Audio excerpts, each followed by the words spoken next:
Dear Sarah, my name is Jenna, and I grew up in the early 60s. I always remember the Yeti being a part of my life growing up. I never considered them different or unusual as a creature. I just always knew that they were real. I did not see them a lot growing up because they were naturally elusive by nature, but my father used to call them the foresters, and I knew he had a great respect for these marvellous ambassadors of the woods. One thing they did remarkably well was to cull the ever-increasing production of wild hog on our land, which used to do a lot of damage in our woods, so I knew my dad was very grateful for that, because hogs themselves are not easy to take down and can be remarkably aggressive. I remember the first time I saw one of the foresters. I think I must have been 16 years old.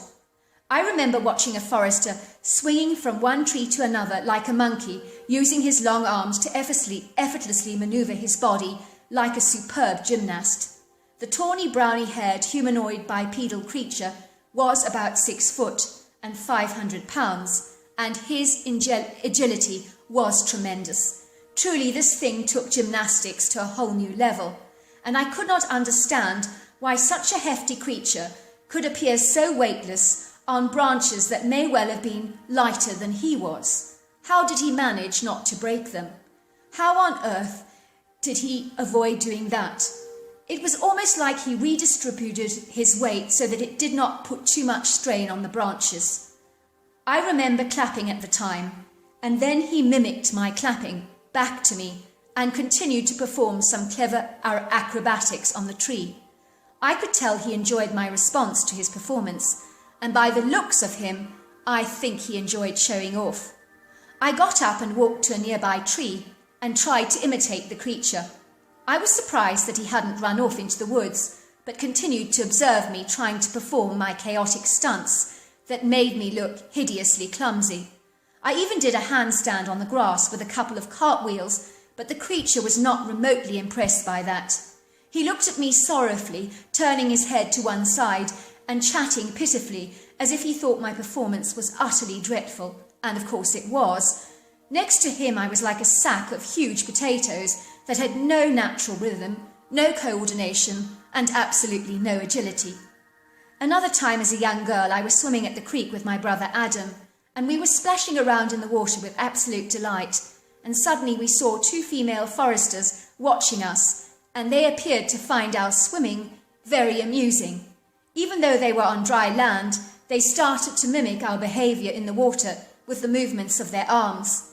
I really got the impression that they enjoyed watching us. It was almost like they were watching a movie that was hilariously funny, because they chatted excitedly in gibberish, backwards and forwards while they continued to watch us. My father said that the foresters loved children, especially the females, who were very protective over their young, and I always got the impression that they liked us, and that if we ever got into trouble of any kind, that they would always help us. I just knew that for a fact. There were times when a few of our fat chickens were pilferaged, as well as fruit from our orchards and vegetables from our garden. My father always knew that it was the foresters, and he didn't mind at all sharing any of our produce with them. In fact, my mother was an amazing traditional southern cook, and whenever she made an excess of anything, she would leave it out for the foresters in a basket at the edge of the woods. They always returned that basket. It was normal during the day to hear whistling in the woods, and even chattering sounds of the creatures talking. They never attempted to hush their voices around us. Even when we never saw them, we always heard them at night, and we would sometimes hear wood knocks, owl calls, and my father would tell me that the foresters were getting ready to hunt, and they were communicating with each other during the hunt and working together as a team to take down a deer. Every year at Thanksgiving and Christmas, my father would place a bright fairy light on the trees, and we would sing Christmas carols like the First Noel and Once in Royal David's City. I promise you we could see red eyes shine at 7 feet off the ground as the creatures gathered together in a group and watched us singing. Sometimes I wondered if we were singing for them because they were our only audience.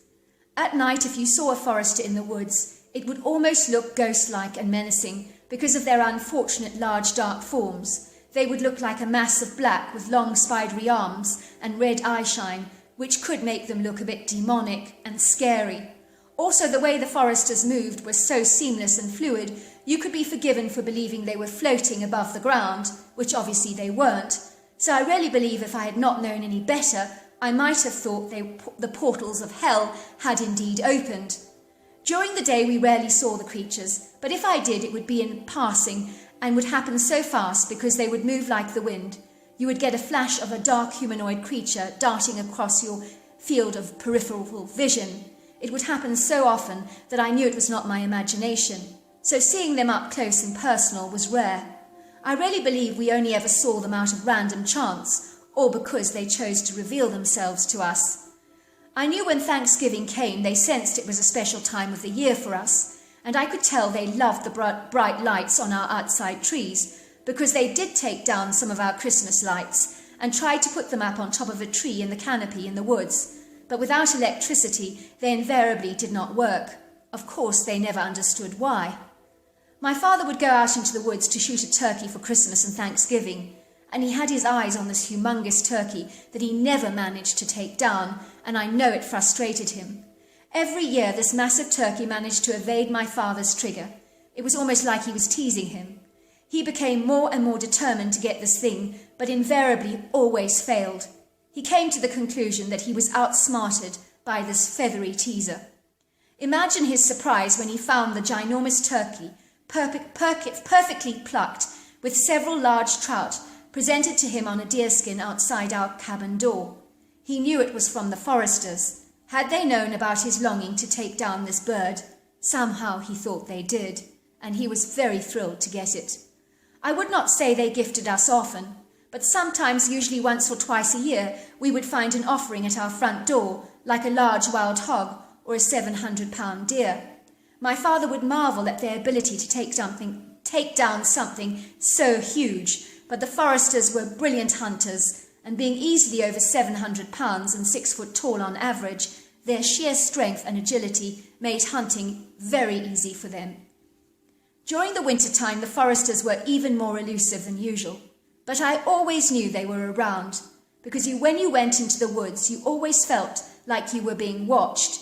My father would call it the invisible coat, which he said they wore when they did not want to be seen. As a youngster, I thought that, like Joseph in the Bible, who had a coat of many colours, that these creatures had special coats that they wore to make themselves invisible. It occurred to me that such a coat would be very useful when it came to exams at school, because I would creep off with the coat to find the answers to all the questions. I would always have asked my dad why the foresters were so evasive and elusive, and he said that the foresters were gentle, reserved, and sometimes reclusive creatures that liked their own space and privacy, just like some people do. My father understood that better than anyone, because he was a gentle soul that barely strung 2 words together. I always wondered why he had married my mother, who was so outgoing and bubbly, but then they do say that opposites attract, and my parents have always adored each other. Maybe my father liked to listen, while my mother just yapped away.